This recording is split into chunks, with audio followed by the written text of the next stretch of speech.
You can support this podcast at patreon.com/partnersincrimemedia. This week's Law and Order Marathon winner is Clinton Felton of Amarillo, Texas. Clinton will get a marathon decal showing he watched 26.2 hours of his favorite crime show. To be next week's winner, sign up at lawandorderpodcast.com. I'm Kevin Flynn with Katie and Rebecca Lavoie, and these are their stories. You think you know who did it, but you don't know who did it. Law and order, law and order, law and order.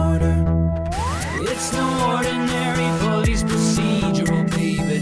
It's the FNOG of police procedurals, baby. Law and order, law and order, law and order, law and order. These are their stories, these are their stories. Welcome to These Are Their Stories, the podcast about network TV's most enduring crime franchise and the real-life cases that inspired their shows. I'm Kevin Flynn. Each podcast will break down an episode from either Criminal Intent, SVU, or Original Recipe. And today we're looking at Criminal Intent, Season 4, Episode 5, Esporos. Congratulations. You managed to unite atheists and Christians in common cause against police harassment. We do what we can. What you seem to be doing is playing musical suspects. Reverend Calloway, his brother Wayne, now his daughter April. Did you look that up? Yeah, I looked that up. Joining me to do just that is true crime author and the host of Crime Writers On and Slate's Mom and Dad Are Fighting podcast, Rebecca Lavoie. Hello, Rebecca. Don't you know who I am, Kevin? Don't you know who I am? You're a very important public figure. Yes, I do. And rounding out our panel is our special guest who wants to go half anonymous, just like her cohort. It's cohort? Katie. It's Katie from the Date with Dateline podcast. Hi, Katie. Hi, guys. I think you should have just said just some girl named Katie. Just some girl. We found her. Some Random rando. girl. We ran into her at Big Lots. We decided just hang out. We had your partner Kim on, who also prefers to be anonymous. Yes. I mean, you should take it from us. Podcast fame is not so intense that you need a pseudonym to preserve your privacy. I don't even know why we do it at this point. It's fine. Now it's a thing, so we have to continue. We have to try to keep the mystery because it's a thing now. It's certainly not as exciting as atheist fame. Oh, my apparently. goodness. Yeah, for real. Now, you ride or die Criminal Intent. Can you tell us why you think this franchise stands apart? No, I ride or die Vincent D'Onofrio. Let me be clear. Got it. All right. Got Let me just clear that up right now. Does that include, like, Kingpin in Daredevil, or? He's always been my guy. I just really like him. I like him as an actor. I like him as a gentleman. I'm a fan of his. Mr. D'Onofrio, if you're listening, I'm a fan. He doesn't listen. He tried once and he hated it so much. I promise he's not listening. Yeah. It's too bad. It's too bad. We alienated him. And his fans. No. But we're drawing them back. That's right. By giving our long-suffering Criminal Intent fans what they want. Something to listen to. A Goren episode. Now, I think Goren and Keith Morrison have some of the same kind of endearing, quirky qualities. I mean, Keith Morrison doesn't go around sniffing things, but, I mean, you can see there's like a lovable oddity that they both share. It's a lovable intellectual quality. I see that. Mm-hmm. I see. A lot of leaning. A lot of leaning. Twisting your head around. Yeah. Now, it may be a foregone conclusion, but, Katie, of all the franchises, which two cops are your favorite detective team? Favorite Law and Order detective team. I'm not crazy about Eames, unfortunately, so I'm not actually going to say Goren and Eames. I'm going to say I really like Benson. Oh, boy. Yeah. What do people normally answer to this? What did Kimberly say? It runs the. She liked like Finn. Finn and Munch. Finn and Munch. Okay. A lot of people like Logan and Briscoe. Benson and Stabler. So what have you got against Catherine Eames. Irby / Catherine Eames? Like, what's your beef? Are you jealous? Maybe I want it to be me. There could be a little of that in there.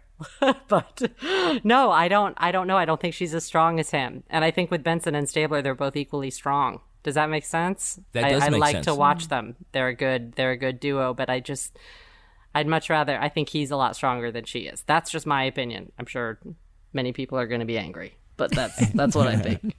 Katie, who's your favorite prosecutorial team? Favorite Law and Order District Attorney Prosecutorial Team. Oh my goodness. I would say, see, I'm the worst because I just like people. Like, I love Sam Waterston. So I'm an old school, and I spent like 2 years watching only Law and Order, the original. So You say you spent 2 years. I mean, you were like in county lockup, and that was the only thing on the TV? No, I dated a guy, and we, for some reason, bought every box set, and it took a long time to get through it. It probably wasn't 2 yeyears, but it was a minute. It was a minute of our lives that we spent watching all of these box sets of the original Law and Order. And I think that might be where that comes from. I just have a fondness. Jack McCoy is not an unpopular answer, so don't feel bad. Okay. No, the unpopular thing is that you actually had that box set on VHS. Now let's look at the first half of this episode, Criminal Intent, Season 4, Episode 5, Esporos. I could listen to you try to pronounce that word. Esporos. You've said it 3 different times in 3 different ways now. It's Esporos. Esporos? Nailed it. Yeah. What does it mean? I'll tell you later. Okay. In a motel room, we hear Eleanor Calloway tell her kidnappers what an important person she is, to which the culprits say, yeah, that's why we're kidnapping you. They force her bound granddaughter to obtain some gold coins for ransom before she somehow escapes and contacts police. A SWAT team arrives to find Eleanor and one of her 3 kidnappers dead. How many perps are we talking about?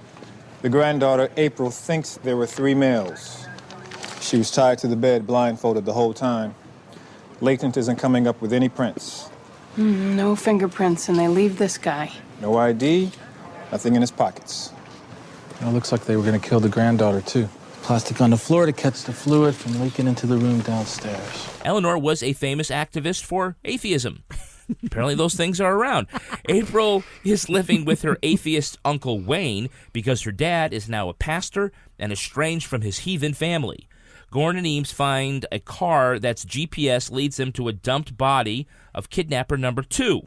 Goren's superpower of deduction says the crossing rope marks on the neck means the killer switched hands because his right hand was weak. Of course it does. A fingerprint on a ketchup packet in a car leads them to massage therapist Mitch Godell, but his alibi is solid. He did treat suspected kidnapper Moses Delgado for carpal tunnel.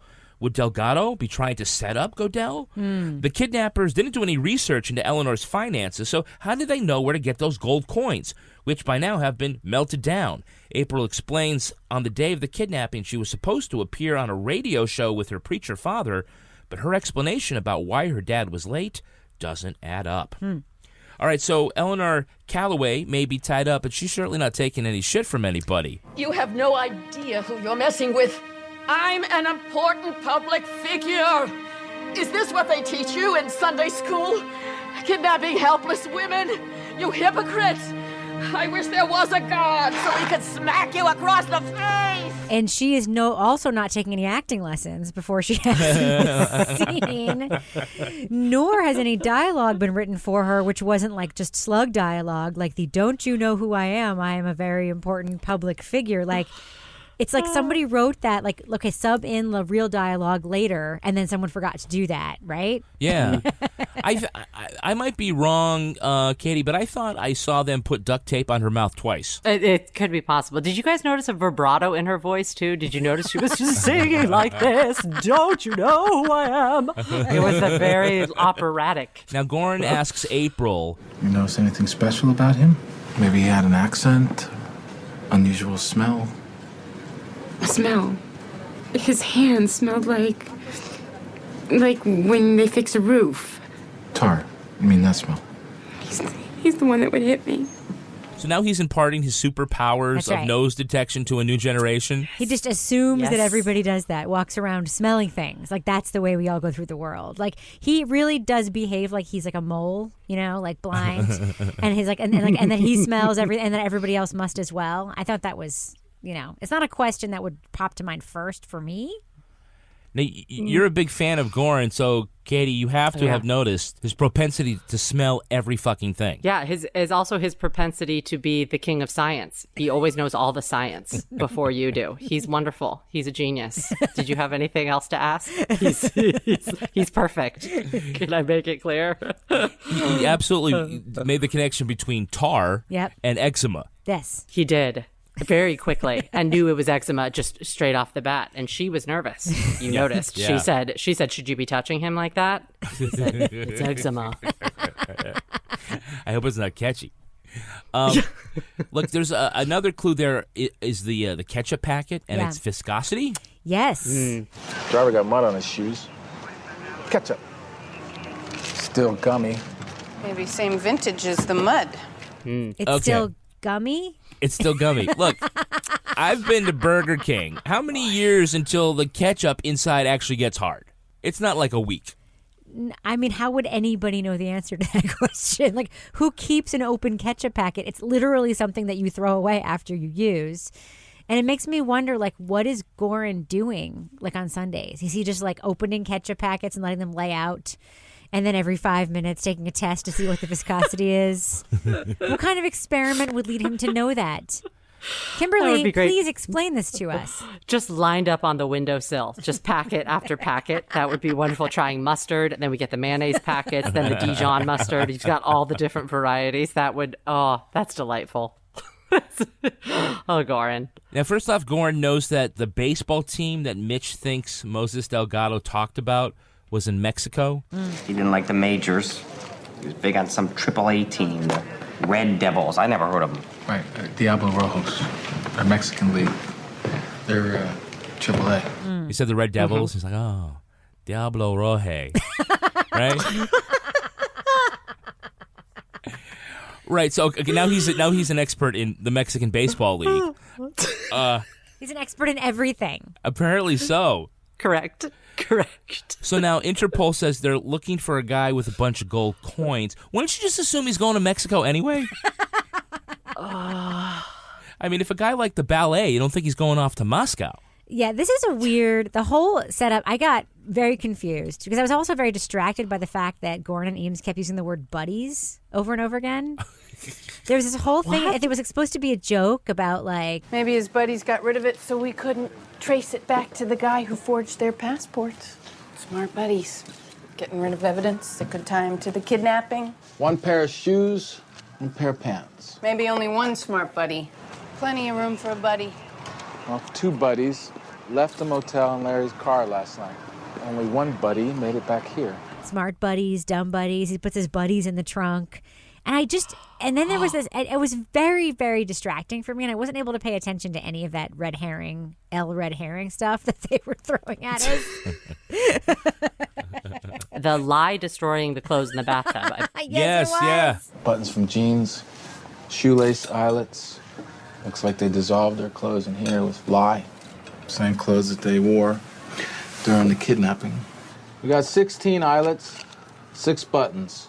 See, but seriously, how long does it take lye to dissolve clothing in a bathtub? This seems like it would be several, like a month, not within days. It would just dissolve everything to little bits and eyelets and zippers, right? Am I right? Yeah, you're right. And then what, apparently go down the drain? Yeah. There wasn't anything in there. And then also, but it wouldn't dissolve the pipes, right? But then also, like, that Goren, like, immediately knew it had to be lye. And then he's... Yeah, exactly. and then he was like, 16... eyelets. 16 eyelets. Yeah, exactly. Rivets, Knew exactly how. 2 pairs of shoes, 1 pair of jeans. What? Did you work at a sweatshop before you were a cop? This is how many men had visited this hotel. Yeah, it was pretty impressive. I liked that a lot. They also had another great clue where they said, Hey, could you have someone check the last entry on the GPS in the car? check to see where the GPS sent this car. Yeah. And then it took, like, apparently, I don't know, half a day later. A download. It did. A download. It did. And then they find the body. I'm not sure what happened there. I think there was just some crossed wires. You know, it's busy. They get busy. It's their busy season. I'm not sure why. It should have been instantaneous. It should have been beep boop on the car. Where was the last place you went? They were able to get the thumbprint from Mitch Godell off the ketchup packet before they found the GPS coordinates where they dumped the body. Yeah, you're totally right. Oh, boy. Okay, storyline. What are we doing? Yeah. Can I ask you a question, Katie? Because I feel like this is the kind of thing that when I bring it up with Kevin, like, he doesn't care. He never, like, writes a question about it. It's always up to me to be the champion of this. Okay, I'm ready. You're a Criminal Intent fan, and, like, the aesthetic of this show, for me, It's like the scenes, like the scene in the hospital, their squad room, even like when looking at the car, like they all seem like they're filmed in real places. Like that hospital seemed like it was filmed like in a real hospital. Mm-hmm. Like you can see the ceiling and the fluorescent lights. Mm-hmm. It doesn't have that sort of artificiality that we get that we're used to, like an SVU, for instance. Do you notice that kind of stuff too, or is it just me? I think you're totally right. It doesn't feel as much like a set. You're right. It feels a little more fleshed out. I'm not, I honestly don't know where they filmed Criminal Intent. Do either of you know? Well, I mean, I think it's New York centric. Yeah. And the weather was good. Then this was like very early in that season, so they were obviously, shooting before September. This was, probably July, August. So they were able to go outside. I do notice though that the guys do wear their 3-button jackets. Yes. It did not hold up well. Yes. Yeah, that's special. That's the David Fincher 7 detective look, and they must stick to it at all times. It's important. I always want to know, why does Deakins put up with all this shit? I mean, he's like the voice of reason. But the kidnappers, they had to know what time they left the house. Or else they just staked out the house that morning. It's like, oh, well, he switched hands because his right hand was hurting. It's like, no, maybe he was just fucking left-handed. And so you're like, oh, they must have known he was going to come out and kidnap them. It was like, well, maybe he just staked out the house. Goren. Jesus. We're about to send you to Mexico to find a guy who's going to be watching... He's going to be watching baseball with a whole bunch of gold coins under his arm. I feel like you're still not feeling Criminal Intent as much as some of our guests do. Is that right? No, I actually like it. I do like it. You don't sound like you like it. No, but I'm still constantly amazed by the giant suppositions that Goren makes that everybody just goes along with. Yeah. It's part of his Which charm. is why I think Deakins wants to kill somebody. Probably. You're probably exactly right. I didn't even think about that. Yep. Well, if you were Goren's boss, I mean, wouldn't you lose your mind? Oh, me personally, absolutely not. I would think he was a genius, and I would give him trophies and medals and whatever he wanted. I'd buy him Burger King every day. But I think, but I do understand. Well, I think the thing is that he comes through, right? He comes through on these things that might be a little bit far-fetched. So, okay, so maybe some of the stuff day to day is a little bit, all right, we're tired of it. But in the end, he brings it home. So you can't be that annoyed if somebody's constantly bringing it home, right? You cut him some slack. Which is why when they say, check out this ketchup packet, you don't say, oh, go to hell. Right. You're not like, are you sure I have to call the feds about this? What was he trying to call the feds about? The ketchup packet? There was one point that they were calling. They had to call in for something. They scraped some skin cells off of that hand brace. Oh, that's right. Which, by the way, he just had it on his hand. He put it on his hand. It's so gross. He's like, oh, they got stuff off of this? Yes. Yeah, apparently it's all your DNA. Yes. Because you've been wearing it.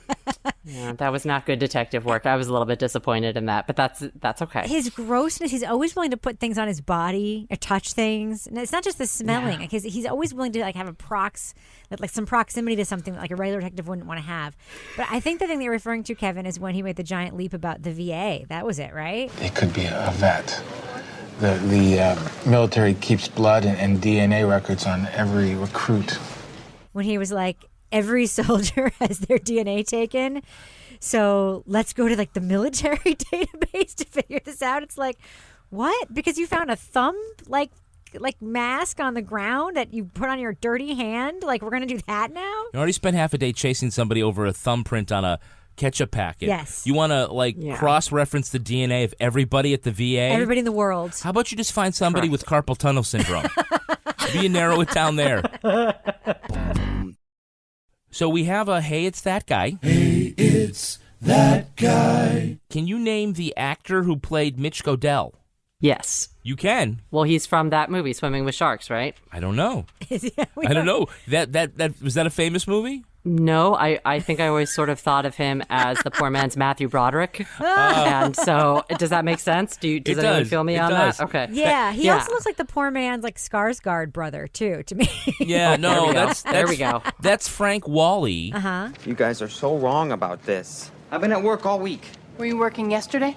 No, yesterday was my day off. I did errands. He's probably best known as Brett, the guy that Samuel L. Jackson went all medieval on in Pulp Fiction. Oh, okay. He gave that speech about, in the Valley of Death, And then he blows away Frank Whaley. Okay. So, but he is also like the poor man's Skarsgård brother too, right? He is, I guess. He played a pretty greasy guy, though. Super hammy. Yeah, so like in this section, he's, really like one of those suspects that's just like real open with the cops. So you think like he can't possibly have done it. And he plays it hard, like super hard. And you would think somebody with Goren's powers of deduction might worry about that, but he doesn't. I mean, I know I was worried about it when I was watching that scene. Kevin, can we talk about that high pressure, intense smelting scene? Yeah. Oh, that's what I wanted to talk about, actually. That scene was like the key-making scene from the Thomas Crown Affair. Right. It was very like deep in the mines of Mordor. The gold is forged. I was so excited about that. It was very dramatic. All right, so they get all these gold coins. Yeah, and someone does. Yes. And the first thing they do is start to melt them down. In the most intense smelting scene that I've ever seen in the Law & Order franchise. How many smelting scenes have you seen in Law & Order? One. They brought the drama. They brought the effect. You see just the gloved hand and then the pouring. It was very exciting to me.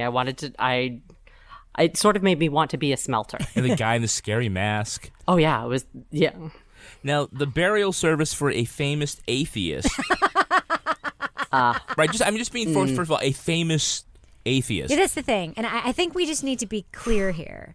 Because I think the only famous atheists in modern culture really are people who are famous for other things. You'd be wrong about that. Who wrote books about atheism or wrote articles about atheism. Yeah. Like you have like Bill Maher who made that movie. You have who was the author, the writer, famous writer who wrote the book about atheism. But like the atheist activist as celebrity, like somebody who is like the Laura Ingraham of atheism or whatever this woman was supposed to be. That's a thing? Are you trying to tell me that's a thing, Kevin? I'm going to tell you might want to stick around for Cy Frater's right from the headlines. Okay. But I would say, though, if you're at a burial service for a famous atheist, Katie, and then you like break into an unplanned blessing, that's pretty rude. Oh, Heavenly Father, welcome your wayward daughter. Douglas, shut him up. Forgive her sins. Open her eyes so that she may accept your glory. Daddy, please. Shame on you, Douglas. Shame on you. I mean, even if you want to save her soul, it's kind of like she refuses to be saved. Thank you. So my question is, they set this thing up where there's this famous atheist and her like, and the niece calls it like the family business. The granddaughter calls it the family business. She's like, oh, it's like me and my uncle and my grandmother and my dad who like split off and became like a reverend. Yeah, they make money by not going to church. Right. And they make a lot of like hay of that sort of, where like there's this hilarious scene at the beginning where the dad who's now a reverend is standing in the radio station with the atheist, or in the police station or whatever, with the atheist uncle. And like when the atheist uncle was talking about atheism, the dad like literally rolls his eyes. Like he's like, oh, atheism, whatever. They try to make a big deal out of it, but they don't do it enough where it even like rises to red herring level. Like it's weird. Like there's a lot of potential material there. Like Goren talking about religion and the history of atheism that we never get to. Yeah, we get that in a lot of other crimes. He definitely knows the Acts of the Apostles. Because he'll just throw it out. Oh, yes. I just want to come back to the idea of the funeral. Yeah. I don't want someone at a restaurant coming over to my table to say grace for me. Right. And this was kind of like, it was a little gauche. But she's dead. I mean, would she even know? She wouldn't even know. Rebecca, I see you got some new glasses. I did. Tell me about them. They're from Warby Parker. They're rad. They have multifocal lenses. They have transition lenses. They're super thin and super cool. And do I not look very, very smart? You do. And you've got basically all the bells and whistles. Every single bell and whistle that was available to me. I got that. Warby Parker glasses start at just $95, including prescription lenses. For every pair that you buy, another pair is distributed to someone in need. Now, Rebecca, you didn't just pick those glasses at random. You got to do the free home try-on. I did the free home try-on, and then I made my whole family look at me in all 5 and rank them. Right, so you go to a website. Yes. You pick 5 that you think you might like. Yes. And then... They got sent to my house for free. Tried them all on. You guys all voted. And then I also made a cute little social media post through the Warby Parker app showing me and the glasses, and all my friends ranked them too. And all the strangers did as well. Yeah. Now, in order to look as good as Rebecca... Or as hot. You go to warbyparker.com/order to order your free home try-on today. Choose the 5 frames you'd like to try on. Mail the frames back. Choose your favorite pairs and have your prescription added to the order. Warby Parker makes your experience completely risk-free and free shipping all around. And if you have an iPhone 10, make sure to download Warby Parker's app where you can use their brand new feature, Find Your Fit. Find Your Fit uses the iPhone 10's True Depth camera to map and measure key facial features. Using these measurements, Find Your Fit recommends approximately 12 Warby Parker frames that are likely to fit your face best. So visit warbyparker.com/order and get that done today. Now, let's look at the second half of this episode. Goren and Eames are suspicious of April, who sure hasn't been acting like a kidnapped victim. It looks like she tried to throw suspicion on the Reverend. And then there's her behavior. On one hand, she shows signs of post-traumatic stress. On the other, she won't get help for it. We know she never contacted victim services. If she's a victim, let's see if she behaves like one. They bring her back to the motel room to demonstrate how she escaped, but during the visit, April tries to react the way the detectives suggest she should. The only therapy April's done is physical therapy for an arthritic knee. They learn Mitch has been her massage therapist at the clinic, and he'd also treated the grandmother 2 years earlier after she got whiplash. After previously clearing Mitch, they have to do some more digging into his background. Mitch gave the detective who busted him years ago a "thanks for arresting me" trophy. Yeah. Goren notices it's solid gold and learns Mitch has a friend who smelts trophies. It's solid something. Solid something. On a hunch, of course, they bring April to Mitch's apartment to see if they can trip them up. And of course they do. April admits to calling Mitch after she faked her escape to help save Grandma from a double cross from fugitive kidnapper Delgado. But Goren deduces that it was Mitch who worked with Grandma to stage the kidnapping for publicity. Only Mitch double-crossed everyone by taking the gold and having everyone murdered. Goren finds the gold hiding in plain sight, melted down and painted to look like weights on his dumbbells. So, that was pretty complicated. So complicated. Yeah. So they tell April that when kidnapping victims go back to the place where they're held, Right. they all have sort of freak out. So they're kind of like betting that, something, They know she's bullshitting them, Right, and they're right. trying to test her. You're a real trooper, April. And a lot of former hostages, they couldn't do this, right? Oh, yes. They start hyperventilating just stepping into a place where they've been kept. I am starting to feel a little bit panicky. But they are just kind of all in by doing this, right? Because they could really get this wrong. No, they know she's lying, and they're testing her. But I actually have But I'm thinking like the scene in The Big Lebowski where he just dumps him out of the wheelchair thinking that he's faking it, and he's just lying on the floor. Like, if she, really loses her mind, it'd be like, oh, well, we kind of thought. You mean like when Laura pushes Nellie Olson down the hill? Exactly. In a wheelchair? Yeah. There's a whole premise to the second half that sort of underlies the whole thing that really bothers me. Mm-hmm. And this is something that I think comes up a lot on the Law & Order franchise. And I'm just saying it. There's a lot of fatism on this show. Right. Yeah. And because April is overweight, therefore she has to be stupid and gullible and lying or something. I thought you loved me. Come on. You ever look at yourself? That happens Unloved. over and over again on this show. That the overweight character, and I am going to just go ahead and defend the overweight right now because I myself am an overweight person. It's just because you weigh more than TV land thinks you should doesn't mean you have to be the big stupid foil who also is a terrible liar. Mm-hmm. She should have been at least a cunning and good liar because she was lying to her grandma this whole time, right? Yeah. So, okay, what did you think of April? I mean, Rebecca's right that they, kind of have her as kind of gullible and dopey and frumpy, and they're not really, I kind of agree. I really agree with Rebecca. I feel like it's a little bit unfortunate, the character, but yeah, I thought that the actress did a good job with what she had. You can put it that way.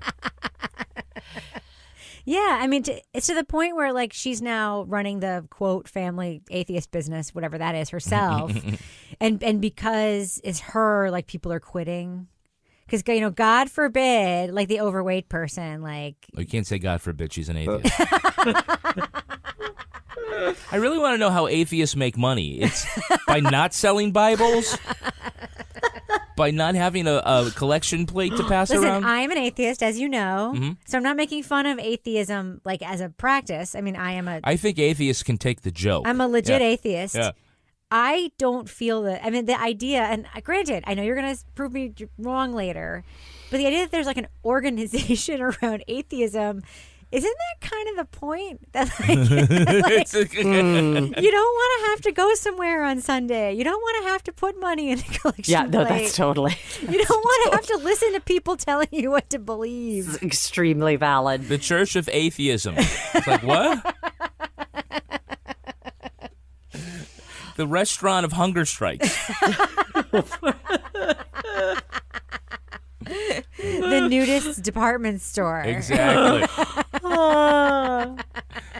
That's excellent. It's very true. But did you guys also notice that the casting on this as a whole, not just for April, but the casting is very well, and probably Law and Order as a whole is just so typecast. The Uncle Wayne, who's the atheist, you're like, yep, okay. All right, I buy it.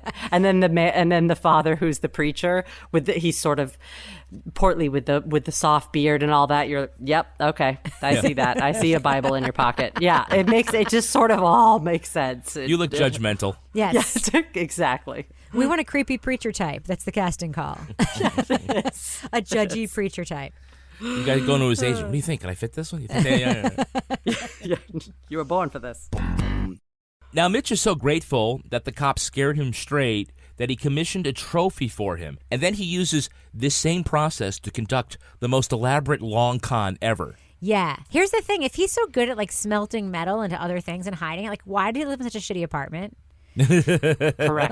Like, wouldn't he have like been able to like, I mean, and also why hasn't he sold that gold yet? If it's melted down, why is he just keeping it around his house? Like, what is he going to do with it? Kate, I think he should just be smelting all the trophies, right? There's a lot of gold there, too. You don't have to, like, do this big kidnapping bullshit. I think this is part of it. I think this is like a trophy thing, right? That's got to be it. It's like a serial killer thing that they keep the trophies from their victims. He wants to see it. He likes the fact that it's hiding. It, like, works for him. It turns him on or whoever. Literal trophies. Yeah. By the way, I got to ask this question. Who wants a ransom in gold coins? Yeah, exactly. That's a really good. A smelter? A smelter. I mean, he's legit a smelter. Or he has a friend who's a smelter. Is it clear if it's him or his friend? Did we ever find that out? His friend's the smelter, but he did it. He did it for him. Is that why his hands smelled like tar? No, he had eczema. Oh, you got to keep up. This is so complicated. The guy with eczema complicated. But I mean, if you have gold coins, I mean, are you gonna like bring the barbell into like the car dealership and I'll buy a Mercedes? Cash for gold. Have you ever heard of cash for gold? Oh, cash for gold. He's just going to ship it. He's going to ship it in. Yeah, that's all he has to do. In that free envelope. Yeah. It's going to be a few envelopes. It'll be fine. Got to melt all this gold. What, is he the Joker? Also, there was way more gold in those barbells than there was in those like little pile of coins. Let's be real. Yes, exactly. There's no way that little pile of coins would have made those two huge dumbbells. No. But Goren, as soon as he picked up those dumbbells, we knew that was going to come into play later on after the first visit, where he's like, ah. And then he picks them up again. Getting into shape. These things, they feel like they weigh more than 10 pounds. And apparently his arm is calibrated to exactly what... How much 10 pounds is? 10 pounds is? Yeah. He's a wizard. That's suspicious. Yeah, exactly. He just knows things. He's a genius. He cocks his head and he knows things. Mm-hmm. He got gold fever? Is that what happened? Yeah, I seen it happen to people. Yeah, to people? You mean you, Mitch? He didn't smell the barbell, though. That's the problem. Yeah, or lick it. But you would think he would bite it, though. Like, that's something you do with gold coins. Yeah, he should have bit it. That would have been great. Did you guys know that April was involved from the beginning? Did you have a clue? Oh. Did either of you have an inkling? Did you know? I didn't. No. I didn't. And then when she starts talking on the phone to Mystery Man. Yeah. Are you still there? I really need to see you.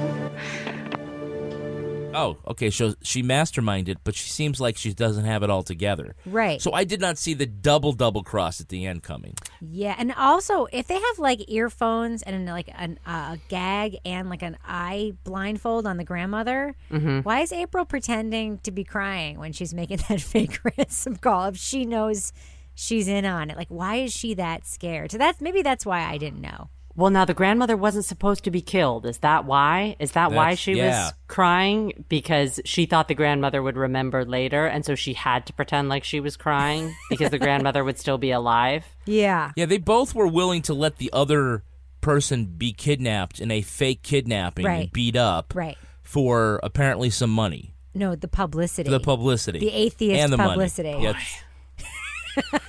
Because it's hard out here for a pimp. Yeah. Who's also an atheist. This whole atheist thing, I know that there's a reason why I know because you keep hinting at there's a reason why it's here. It would make so much more sense if they had like an actual business. Like if the grandmother owned like, I don't know, a shoe store and like there was a fight in the family over like the shoe store fortune or whatever. And this atheism thing makes no sense. Because then all the shoe eyelets that they find, that would be a bigger clue. Exactly. Yes. It would make more sense. Yes. Someone destroyed a pair of leather loafers. Why? What if there was just a penny in the bottom of the bathtub? Would they be penny loafers? And if there was just a single penny, it would have thrown everyone off. That would have been, oh boy, that would have been great. Now, Kate, sometimes people who have not watched Criminal Intent get confused if it is one of their open mystery formats. This was a closed one, so we were surprised. I mean, at least I was surprised in quotes at the end. That there was what the twist was. But sometimes we see episodes where, from the very beginning, we see what the criminal is up to, and we have to watch Goren catch up to the rest of us. Which of those do you like better? Do you like kind of going along and trying to see if Goren can figure out what you already know, or not knowing anything and just going along for the ride? I like this much better. It was one of the initial problems I had. I remember when Criminal Intent first started and they started that format, I was like, oh, I don't know about this. So I like to guess. I like it to be a little bit of a whodunit. It's part of the fun for me. So I appreciate this episode a lot. This format of this episode. I agree too. There's also less opportunity for monologuing in this format because like the open mystery is basically like we know what happened. So we see Goren catch up and then there's 15 minutes left. And that's when he just gets the person in a room and tells them everything he figured out. Totally right. Totally right. So in case you missed the first half of the show, yeah, let me tell you how you robbed that bank. Exactly. Let me tell you what your motivations were because no one loved you as a child. Right. It's always like something like that. Yeah, because your grandmother was an atheist. Yeah. Hey, Kevin. Yes? This is one of my favorite transitions to an ad. You ready? Okay, yeah, do it. Support for today's show comes from Third Love. Yeah, armed with measurements for millions of women, Third Love bras are designed to fit and support real women. So no more awkward fitting room experiences. Have you had those? Oh, you have no idea. You go and use their Fit Finder quiz. Third Love helps you identify your breast shape and find styles that fit your body in less than a minute. Just answer a few simple questions. And with 60 sizes ranging from AA through G, including half cup sizing, Third Love guarantees a perfect fit and values comfort and quality with straps that won't slip, ultra soft smoothing fabrics, and lightweight memory foam cups. Now, Third Love knows there's a perfect bra for everyone, so right now they're offering our listeners 15% off their first order. Go to thirdlove.com/lawandorder now to find your perfect fitting bra and get 15% off your first purchase. That's thirdlove.com/lawandorder for 15% off today. And don't forget, this show is supported by Third Love. Oh, my God, you're killing me. It's a good line. It's the only time that works. All right, well, let's take a look at the real-life story that inspired this episode. Oh, God. It's time for Ripped from the Headlines. Okay. You think you know who did it. You think you know who did it. But you don't know who did it. You don't know who did it. Ripped from the Headlines. This episode takes cues from the kidnapping of atheist and activist Madalyn Murray O'Hair. Shut up. Atheist and activist. She was famous for getting Bible recitation banned in public schools. Well, in 1995, workers found the office door to the American Atheists locked, and a note from her son John saying he, O'Hair, and her granddaughter Robin left town on business. For a time, John and Robin called the office and claimed nothing was wrong. The call stopped 1 month later. The trio had been kidnapped by David Waters, a disgruntled worker O'Hair fired for embezzlement. He took the family with the help of 2 accomplices, Gary Carr and Danny Fry. They made O'Hair withdraw $600,000 in gold coins, which the kidnappers then spent. The gang murdered the family, then dismembered and hid their bodies. Waters and Carr then killed their accomplice Fry, cut off his head and hands before dumping his body in a riverbed. Though the family's bodies weren't recovered, Waters was convicted for kidnapping and murder. Before he died of lung cancer in 2003, Waters told authorities the victims were buried on a Texas ranch. They found the mutilated remains of O'Hair, her son and granddaughter, as well as Fry's head and hands. The kidnapping of Madalyn Murray O'Hair inspired the 2017 Netflix movie, The Most Hated Woman in America. All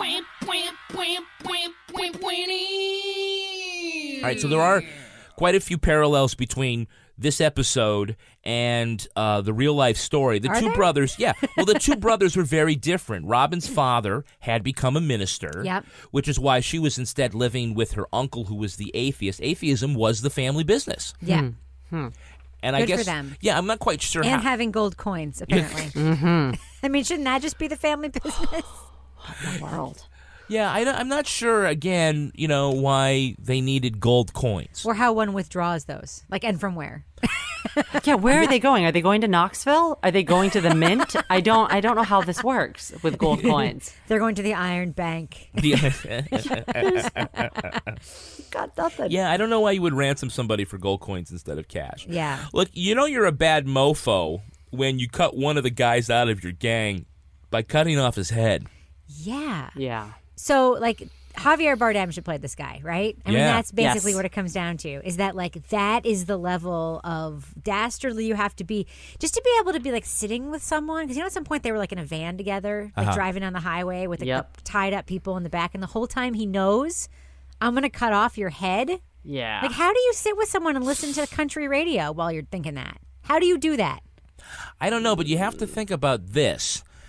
They buried the bodies along with Fry's head and hands. So at some point, they were carrying around at least some body parts with them to get them all in the same hole. Yeah. So they cut the head out and they dumped the body, we're going to take the head and hands with us. We'll just bury them all in one big pile. Wait, do you guys think that the gold coins have anything to do with maybe tracking? Is that dumb? Is that a chance that it has to do with they're worried about actual bills being traced, the number on the bills? But are coins harder to track? Absolutely. I'm sure that's what it is. But they're also harder to turn back into money. Right, exactly. Unless you're a smelter. Yeah, so you have to be a natural-born smelter. You can't go into a Hilton Garden Inn and be like, I'd like a room for the night for me and my accomplices. Here's some gold coins to pay for that, sir. It would be amazing. Pull out a little velvet bag out of your pouch, out of your satchel. Excuse me one moment. Here you go. My fine sir. Play my lyre. Bring me some grapes. Well, I think what they were doing was they were going to take them to different coin shops, right? And trade 1 or 2 in at a time. Not drop $100,000. Gotcha. In the real story, Waters and his girlfriend, they put all the gold coins in a storage locker and they secured it with a regular padlock. And then, get ready for this, a group of thieves who had a master key to that kind of lock came across the locker and stole all the coins from them. Randomly? Randomly. Oh my gosh. I mean, they deserved it though, right? They deserved it, right. That's ridiculous. Can you imagine, how when we've written true crime books and you learn a fact and you're like, oh shit, no, that couldn't have happened. Yeah. Can you imagine the person who wrote this true crime book was like, no. He took the coins. And the way he ended come up back, they're like, what? I cut somebody's head off. Right. I had them around. I took them everywhere for a month before I killed them. Right. Oh, that was a lot of work to lose all them coins. Yeah, and we also have to talk about the fact that none of these juicy details made it into the episode. They included all these other dumb details like the eczema, but they don't include the beheading? There's no eczema in real life. Exactly. So what was that about? Well, he had to sniff something. Goodness.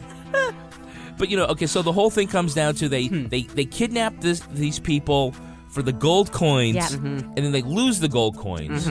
But at least there is no heaven from which O'Hare could know that her murder was all for nothing. Oh, my gosh.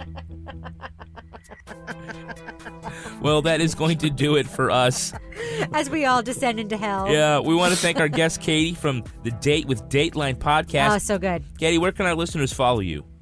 They can follow us on Instagram at datedateline.com, and Twitter is Kimberly's Bread and Butter, also Date Dateline. Rebecca, how can our listeners follow you? You can listen to Crime Writers On, follow us at Crime Writers On, or follow me on Twitter or Instagram at Reb Lavoie. And you can follow me on Twitter at Atheist Kevin Flynn. You can also tweet to us at Law & Order Pod, or follow us on Instagram at These Are Their Stories Podcast. Our newsreader was Cy Frater. Our theme music was composed and performed by Uncanny Valleys. Content assistance from Travis Roy. Lily Flynn handles promotions. To get ad-free episodes of These Are Their Stories a week early, sign up for Stitcher Premium. Get your first month free at StitcherPremium.com/crime. All clips in this podcast were used in compliance with the U.S. Copyrights Act Fair Use Exemption for criticism and commentary. Special thanks to the elite squad of the Law & Order Wiki community for preserving the evidence. If you want to know what episodes we're talking about in our upcoming shows, go to lawandorderpodcast.com.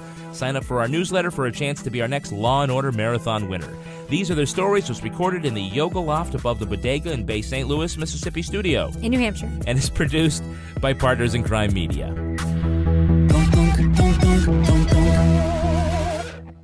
Partners in Crime Media. When it comes to bra shopping, it's all about finding the right fit for you.